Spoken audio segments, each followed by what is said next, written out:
Buenos días, el día de hoy vamos a ver el tema de fractura de clavícula, esto como parte del programa de cirugía articular de la Universidad Autónoma de Chihuahua. Yo soy el doctor David Ortiz Gaitán, soy residente de tercer año y el profesor titular es el doctor Edmundo Erumen Nafarrete.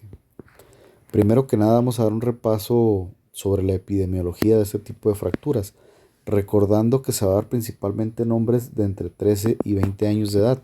Esto está dado, como veremos más adelante, por el tipo de actividad que se realiza en estas edades. Como observamos en la gráfica de la derecha, conforme avanza la edad del paciente, se invierte. Es más prevalente en las mujeres en una edad avanzada y en los hombres en una edad temprana. El 60% de las fracturas se van a dar en el tercio medio. Esto tiene consideraciones anatómicas. El 28% se da en el tercio lateral y el 3% se va a dar en el tercio medial. Un repaso rápido de la anatomía, pues recordando que la clavícula es el primer hueso de osificar a las 5 semanas de gestación. Va a ser el único hueso largo del cuerpo que va a presentar una osificación intramembranosa y tiene estructuras adyacentes de suma importancia, como es la pleura apical en el tercio medial, el plexo braquial en el tercio medial y tercio medio, y los vasos subclavios de igual manera en el tercio medial y en el tercio medio. Esto es importante debido a que, dependiendo la zona en la que se genere esta fractura, pues va a poner en riesgo diferentes estructuras, así como si se decide un manejo quirúrgico, pues también es importante las consideraciones para tomar medidas preventivas para algún daño. Los mecanismos de lesión les comentaba ahorita, principalmente en pacientes jóvenes van a ser caídas sobre la mano y miembro torácico extendido o golpe directo en hombro. En pacientes jóvenes se relaciona más a caídas, por ejemplo, en bicicleta o lesiones deportivas, y observamos en la gráfica que en pacientes, conforme avanza la edad, van a ser caídas de su plano de sustentación, quiere decir pues mecanismos de muy baja energía, ¿no? La clínica, importante abordar al paciente en caso de tener un mecanismo de alta energía con el protocolo ATLS, ya que se encuentra, como les mencioné ahorita, muy cercano a estructuras importantes.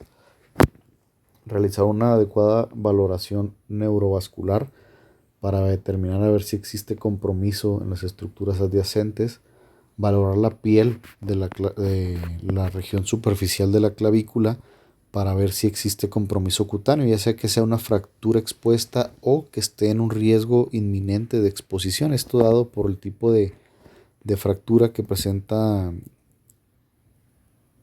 una localización subcutánea, por lo tanto ahí existe un alto riesgo de que se exponga. Observamos en la imagen de la derecha e inferior cómo la piel ya tiene datos de sufrimiento, por lo tanto esto es un criterio para manejo quirúrgico.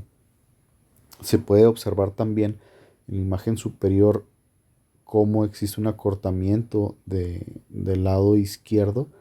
Esto está dado porque la fractura genera el acortamiento, y valorar en caso de que existan lesiones o fracturas en el tercio medial, pues esto se va a asociar más a lesiones pulmonares, lesiones en tórax, lesiones cervicales o lesiones craneales.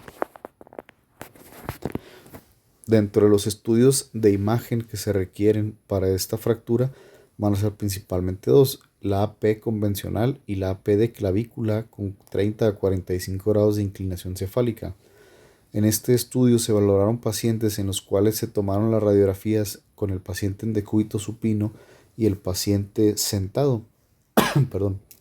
Y se observó que con los pacientes en una posición sentada se cambió hasta el 89% del manejo. De manejo conservador terminó siendo manejo quirúrgico, debido a que se observa de mejor manera el tipo de desplazamiento. En la imagen inferior vamos a ver del lado izquierdo la radiografía estándar de clavícula, y del lado derecho la radiografía de la misma fractura con 30 grados de inclinación cefálica. Por lo tanto, es muy importante al momento de solicitar las radiografías tener esto en consideración. Hablando de las clasificaciones, vamos a tener principalmente tres. La clasificación de Allman es la clasificación que solamente nos va a decir en dónde está localizada la fractura. Allman lo clasificó las fracturas tipo 1, el tercio medio, el tipo 2 en el tercio lateral y el tipo 3 en el tercio medial. Entonces no nos va a dar ninguna característica de la fractura, solamente nos dicen dónde se localiza la fractura. NIR nos va a clasificar las fracturas dependiendo la estabilidad que nos estén otorgando los ligamentos coracoclaviculares. NIR va a clasificar principalmente las fracturas del tercio lateral, por lo tanto nos va a especificar cómo vamos a manejar estas fracturas sabiendo la integridad o no de estos estabilizadores. Y la fractura más completa es la de Edinburgh o la de Robinson. Él sí nos va a describir la localización, el desplazamiento y la morfología de la fractura. A diferencia de la clasificación de Allman, en esta clasificación de Edinburgh ya vamos a modificar el tipo 1, son las fracturas del tercio medial. El tipo 2 son las fracturas del tercio medio y tipo 3 las fracturas del tercio lateral. Por lo tanto, esta clasificación va a ser más detallada y más completa y va a tener mayor practicidad clínica. También tenemos la clasificación de AO. La clasificación de AO pues ya la conocemos, nos va a clasificar las fracturas por la localización y por el tipo de trazo, ya sea simple con un fragmento de un ala de mariposa o con minuto. En caso de que se determine un manejo conservador, vamos a tener dos opciones. La primera de ellas es el cabestrillo y la segunda es el vendaje en 8. Ya se estudió cuál de los dos es más efectivo y se determinó que al año o con una larga evolución los dos son igual de efectivos. La única diferencia es que al inicio de la evolución de este manejo conservador el paciente se va a sentir más cómodo. Por lo tanto, van a mejorar los síntomas de dolor, las escalas funcionales van a ser mejores y evidentemente va a ser muchísimo más cómodo y más práctico para el paciente tener un cabestrillo simple, evitando los riesgos que nos pudiera otorgar el vendaje en 8, pues que principalmente es una lesión del plexo braquial.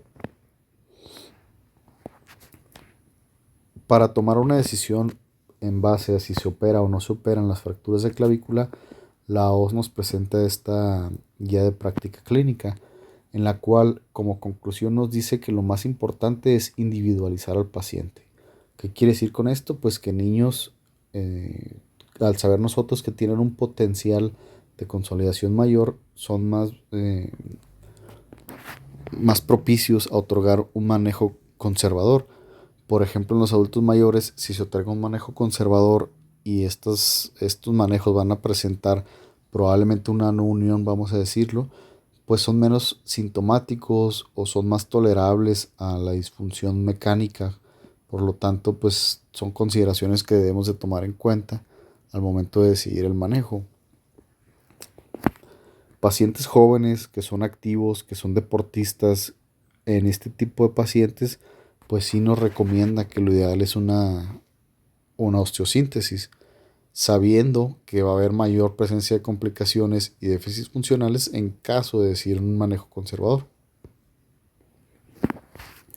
Si se decide el manejo quirúrgico, pues el manejo quirúrgico va a presentar una menor incidencia en no unión, un menor tiempo de consolidación y el retorno a la actividad laboral y deportiva del paciente va a ser mucho más rápido.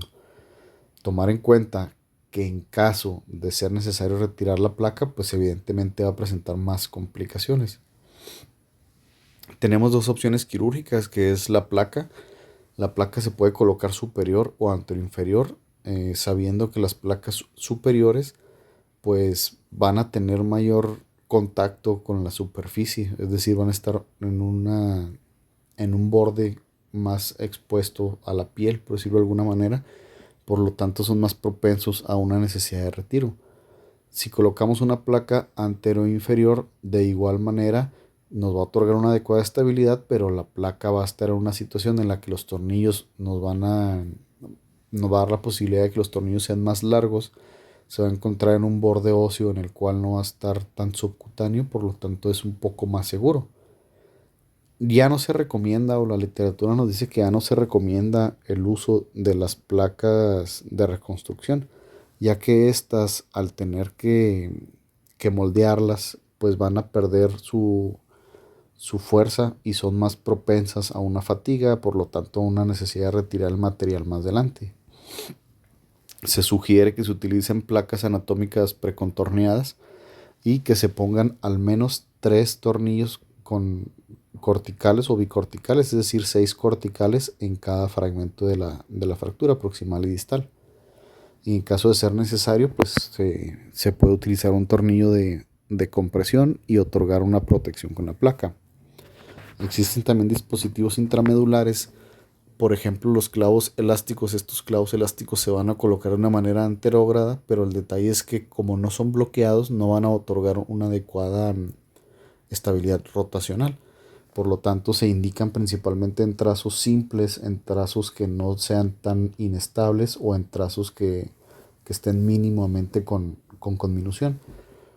También existe la posibilidad, como la imagen de a la derecha y abajo, de colocar un clavo bloqueado. Estos clavos bloqueados son retrógrados y nos otorgan una poco de mayor estabilidad al componente rotacional.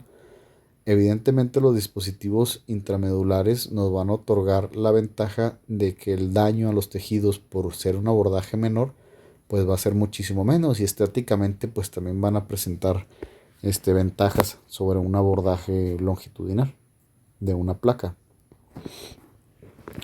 Hablando de las complicaciones que se puedan presentar en este tipo de fracturas, una de ellas es la malunión.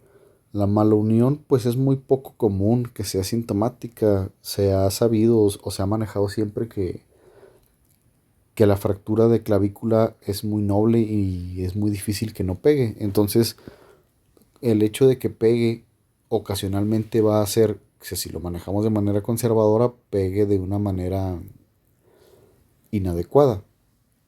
Típicamente se va a presentar con un acortamiento, una traslación inferior y una rotación anterior. Esto nos puede otorgar que existen disfunciones mecánicas y el paciente pueda tener síntomas como una disinesia escapular, una fatiga de musculatura del hombro y una disfunción neurológica. También es importante valorar en caso de que exista una estrechez en el espacio costoclavicular, pues valorar al paciente a ver si tiene ya déficit neurológico. En caso de ser necesario una intervención quirúrgica, el objetivo principal va a ser restaurar la función y mejorar el dolor del paciente. Como manejo quirúrgico tienen la opción de realizar una osteotomía y una fijación con una placa anatómica. En caso de ser necesario se puede utilizar autoinjerto y pues igual la técnica de compresión con tornillo interfragmentario y protección con una placa con un mínimo de 6 corticales por fragmento. Importante hacerle saber al paciente que va a regresar a su actividad entre 6 a 8 semanas. En caso de que exista una no unión, esta va a ser principalmente en los manejos conservadores, siendo hasta en un 15%, a diferencia del manejo quirúrgico, que va a ser entre el 1 y 2%.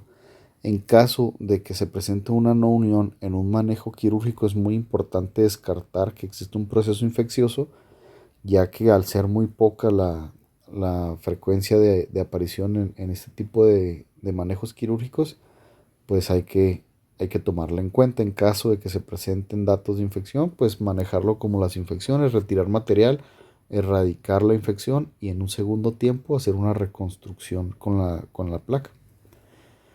Factores de riesgo para esto va a ser el sexo femenino, una edad avanzada, un desplazamiento, la conminución y pacientes fumadores. Solamente los pacientes que presenten una no unión dolorosa son los que van a ser candidatos a un manejo quirúrgico, ya que recordando que lo que se busca es aliviar el dolor y con esto evidentemente pues va a mejorar la función. En caso de tener una fractura en el tercio lateral, pues es importante recordar que aquí ya nos encontramos en una zona de metáfisis. Por lo tanto va a ser un poco más complejo colocar tornillos o el fragmento va a ser muy pequeño, por lo que no nos va a permitir colocar adecuadamente una placa. En caso de estas fracturas, recordando que se presentan principalmente en adultos mayores y normalmente van a ser asintomáticas, quiere decir que el paciente no va a tener una repercusión en su función o en su calidad de vida. En pacientes que tengan mayores de sean mayores, perdón, de 65 años y tengan una baja demanda, se opta o lo ideal es otorgarles un manejo conservador. En caso de que las fracturas estén desplazadas, hay que valorar la integridad de los ligamentos coracoclaviculares y coracoacromiales. Si el, si el ligamento conoideo está aún íntegro y está adherido al fragmento proximal, pues eso nos va a otorgar mayor estabilidad.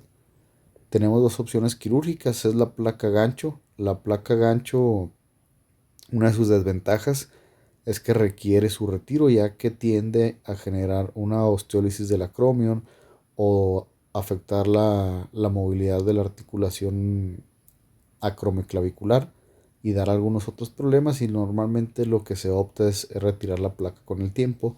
Por lo tanto, pues hay que considerar un segundo tiempo quirúrgico. Esa es una de sus desventajas. En caso de que el fragmento sea muy pequeño y no sea posible realizar una adecuada reducción con placas, tenemos la opción de colocar, perdón, un botón por vía artroscópica. Este botón lo que nos va a favorecer es que nos va a generar una reducción de la fractura y nos va a otorgar estabilidad, y con esto nos va a favorecer también la consolidación.